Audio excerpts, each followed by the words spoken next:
Type മീനുണ്ട്. ഇതിലൊന്ന് പഴകിയ മീനും ഒന്ന് പുതിയ മീനുമാണ്. ഇതാണ് പഴയ മീൻ എന്ന് പറയുന്നത്. അതിവിടേക്കാണ്. പഴയ മീനാണെങ്കിൽ അതിൻ്റെ കണ്ണ് കുറച്ച് കുഴിഞ്ഞിട്ടായിരിക്കും ഉണ്ടാവുക, ഒരുപാട് കുഴിഞ്ഞിട്ടുണ്ടാവും. പിന്നെ ബ്രൈറ്റ്നെസ് തീരെ കുറവായിരിക്കും. അതുപോലെ അതിൻ്റെ ചെകിളപ്പൂവിൻ്റെ അവിടെ ബ്രൗൺ കളറായിട്ട് കാണും, അതിൻ്റെ ഉള്ളിൽ ചെറിയ കറുപ്പുണ്ടാവും. പക്ഷേ ഏറ്റവും ഫ്രഷ് ആണെങ്കിൽ മീനെങ്കിൽ അതിൻ്റെ ഈ ചെതുമ്പലിൻ്റെ സൈഡ് കണ്ടോ, അവിടെ നല്ല റെഡ് കളറായിരിക്കും.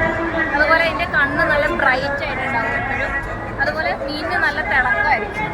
അതുപോലെ നമ്മൾ ഇങ്ങനെ ടച്ച് ചെയ്യുകയാണെങ്കിൽ ഈ മീൻ തിരികെ വരും, ബോഡി നല്ല മീനാണെങ്കിൽ. പക്ഷെ പഴകിയ മീനാണെങ്കിൽ ടച്ച് ചെയ്താൽ കുഞ്ഞിൻ്റെ അവിടേക്കാണ് പോകും. അപ്പോൾ ഇതൊക്കെ നോക്കിയാൽ വിസിലുണ്ടെങ്കിൽ നമുക്ക് നല്ല മീനാണോ ഇതെന്ന് അറിയാൻ പറ്റും.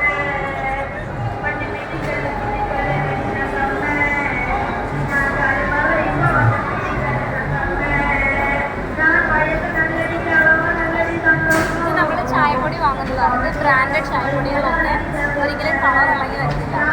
അതേസമയം കളർ ചേർത്ത് ചായപ്പൊടി ആണെങ്കിൽ നമ്മൾ ടിഷ്യൂവിലേക്ക് ഇട്ടിട്ട് ഒരല്പം വെള്ളം ഒഴിച്ച് കൊടുത്താൽ കളർ അല്ലെങ്കിൽ റെഡായിട്ട് വരും. അപ്പോൾ നമ്മൾ ജ്യൂസ് വാങ്ങുമ്പോൾ ഇതെന്ന് പറഞ്ഞു കഴിഞ്ഞാൽ